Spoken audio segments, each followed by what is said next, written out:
জনাব তারেক রহমানের উম্মাহ হিসেবে জনাব তারেক রহমানের উম্মাহ হিসেবে জনাব তারেক রহমানের উম্মাহ হিসেবে আমি এখানে আছি।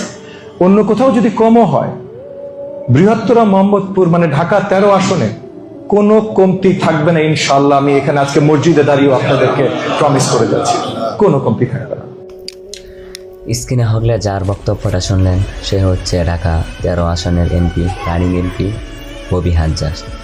সে বলতেছে সে নাকি বাংলাদেশের প্রধানমন্ত্রী তারেক রহমানের উম্মাহ।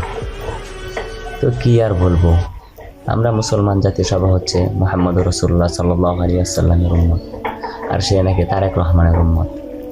আসলে কি বলবো, আমাদের একজন প্রিয় শায়েখ ছিলেন আল্লামা শামসুল হক ফরিদপুরি রহমতুল্লাহি আলাইহি। তিনি বলতেন আমাদের সমাজে এখন শিক্ষিত মূর্খ বহুত আছে।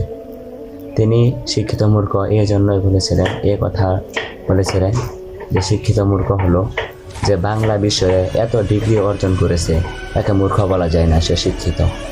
কিন্তু কোরআন হাদিস বিষয়ে তার বিন্দু পরিমাণ কোনো জ্ঞান নেই, যার কারণে তাকে মূর্খ বলতে হয়। আর ববি হাজ্জাজ সে ওরকমই একজন, ঢাকা 13 আসনের এমপি ববি হাজ্জাজ সে ওরকমই একজন যে কিনা বলতেছে সে তারেক রহমানের উম্মাহ। যদি তার ভিতরে কোরআন হাদিসের জ্ঞান থাকতো সে এরকম কথাবার্তা কখনোই বলতো না।